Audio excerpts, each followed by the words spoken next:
First, on behalf of the faculty and last year's senior class of 2015, I want to welcome the class of 2019, their parents, their guardians, their families.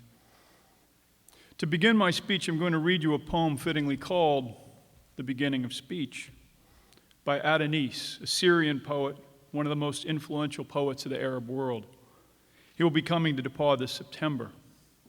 But first, I'd like us to hear the poem in its original language. I've been told there are at least 4 members of your class who know some Arabic. I don't know any. But for the rest, just listen to the music of the poem as it was conceived. I have the honor of asking Andrea Sununu, a legendary English professor at DePauw, to read you the poem in Arabic. She learned Arabic when she was a young girl, when her family lived in Beirut, Lebanon.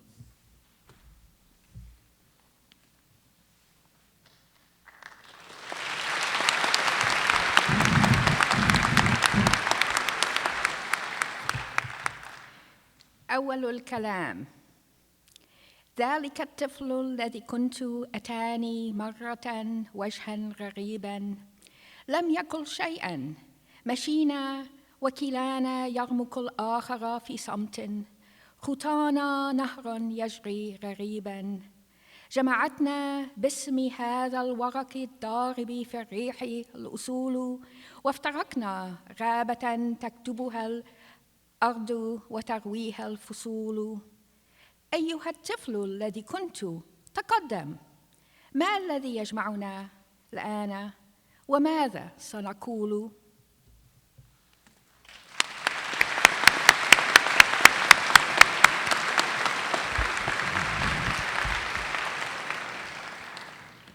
She may be of small of stature, but she's one of the largest people here. Now I'm going to read you the English translation by a long ago classmate of mine, the poet Khalid Matawa. The Beginning of Speech. That child I was came to me once. A strange face. He said nothing. We walked, each of us glancing at the other in silence, our steps, a strange river running in between. We were brought together by good manners and these sheets now flying in the wind. Then we split. Forest written by the earth, watered by seasons of change. Child who once was, come forth. What brings us together now? And what do we have to say? So this is poetry. Strange phrases written by a man on another continent, writing in another language. Even in English, it isn't easy to understand. The poem ends with a question, and it leaves us with more. But let's just start with understanding the title. The Beginning of Speech, or another translation might be First Words or First Word.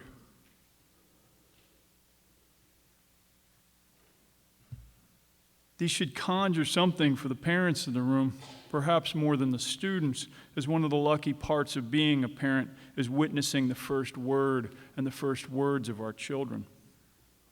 They say that when we die, our lives flash before us. I think on the day we go to college, our lives flash before our parents' eyes. My wife and I have 4 children ranging in age from 25 to 13. Our oldest first word was ma or mama, but I remember more clearly that nana, short for banana, meant all food for maybe a few weeks before he could say bean, which I suppose stood for all vegetables. But let's go back to mama. When that first word is spoken, the very beginning of speech, it is an incredible moment.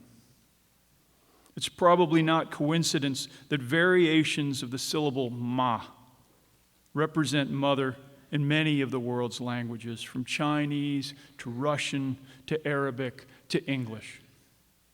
With that little ma, we are, in essence, naming the watery world from which we came and the new airy world around us.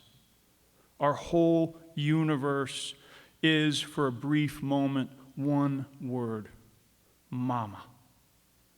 And what follows quickly is a splitting of the world into categories, breaking it down into millions of parts. I chose this poem because you are about to enter a new phase. As you take classes in a variety of subjects, as you begin or further your study of a new language, as you choose your major, you will come into speech again. For a poet, and I think for Adonice, we are often silently walking on both sides of this river, where on one side are a million words, and on the other, just a few. There's something powerful and beautiful about the language of the child I was, the child you were. Our first speech was ungoverned by grammar, syntax, or even sense. But its compact wildness, it carried immense weight. Your parents were clinging to each word you said, as you were in many ways speaking your very own language. And if you remember anything from my speech today, I want you in the midst of your education here to allow that child you once were to be present, to bask in that wild, simple, playful, creative self. A person at the beginning of speech who with one word or two words could speak all things. As a person who was taught writing to first-year students for 20 years here, some of you are not all that far from that child ungoverned by grammar. But that's why you are here, develop that other side of the river, where you'll learn, particularly if you end up in Professor Sununu's class, to write clearly and succinctly. She is quite literally one of the shining lights of DePauw. Walking out of the library late at night, I've often seen the light from her office in Asbury Hall shining out on Ubben Quad, and she sitting with a student, her pencil in hand, bent over a paper. And in your other classes, you'll learn to differentiate between things. Types of rock, human behaviors, cells, historical movements, artistic techniques and genres. The people behind me, with their dark robes, multicolored hoods, their funny hats, are a metaphor for the things that may be dark to you now, but will become as clear and as distinct as the differences you see now in color and shape. To go back to the poem for a second, I've struggled with the second stanza where the poet writes, "We are brought together by good manners, and these sheets now flying in the wind, then we split." In my first draft of the speech, still with no real idea how to interpret those lines, I planned on joking that when you hear the word sheets on the day of Convocation, someone, probably a mother, is surely thinking extra long twin. But at the risk of pushing at the meaning, I think these words might suggest your parents' courtship and the sheets of the marriage bed now hanging out to dry. It isn't something we like to think about every day, but indeed, each of us were conceived. We were once a single cell that split and split again, and that somewhere deep in us is not just a first word, but the very beginning of life. This summer, in preparation for a class I'm teaching this semester called Reading Earth, I've been reading a lot of nature writing. So when Adonice says, after the word split, the lines, "a forest written by the earth, watered by seasons of change," a lot comes to my mind.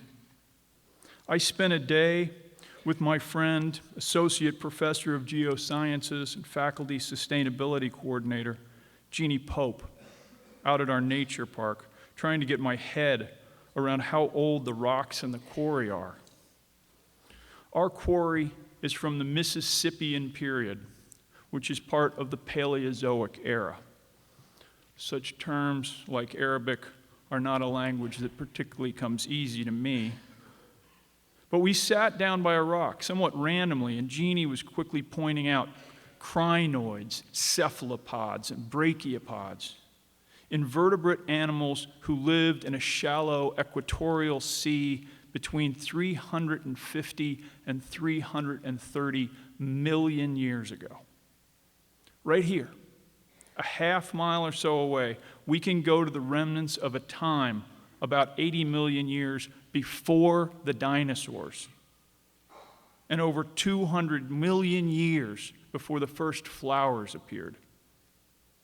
From the bottom of the quarry to the top, Jeannie says represents about 20 million years of sedimentation in a sea that was at the time near the equator.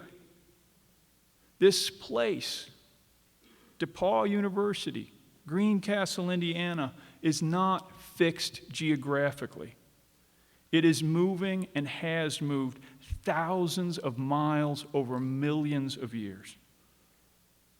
This sense of time the poem gestures at, a forest written by the earth, watered by seasons of change, is for me almost impossible to comprehend.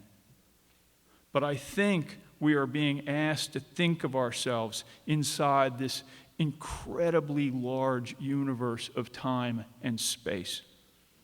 DePauw and your professors will ask you to think of yourself inside these perplexing contexts, these incredible seasons of change. But still, we know ourselves in this particular present, despite its deep connections to an incomprehensible past and its reaching toward an even murkier future. You are, in this moment of your life, in that strange river between childhood and adulthood. Fortunately for you, there's a whole cast of faculty and staff to help you negotiate that space. But we're not going to give you answers. We'll help you develop your own questions, and we'll give you languages with which to discern and to begin to understand. On this day, and in the days to come, you'll have many moments of confusion, but you'll also have moments of pristine clarity, moments you'll remember the rest of your lives. On my first day of college, my parents took me to the State University at Albany. I'm the youngest of 6 children, so this was a pretty momentous day for my parents as well, as I was the last to leave the nest. But what I most remember is our parting. They helped me get moved into my dorm room, then they took me out to dinner and drove me back to campus, where over those 4 years I'd find poetry and a passion for language that would eventually land me here.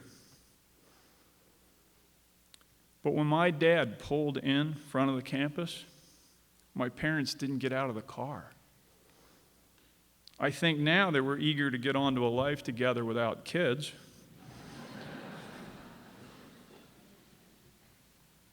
So I got out as if I was getting out of a taxi or being dropped off at grade school. And I shut the door, and they pulled away. My siblings would just dismiss this as my dad's impatience or a vivid example of my mom's often heard expression, there is a time for growing and a time for going. But it did hurt a little that they didn't get out and give me a hug. I remember the click of that door, that sudden split. It was, for me, a profound moment. I was in the strange river between the child I was and the man I would become. It was, as this moment is for you, a beginning of speech.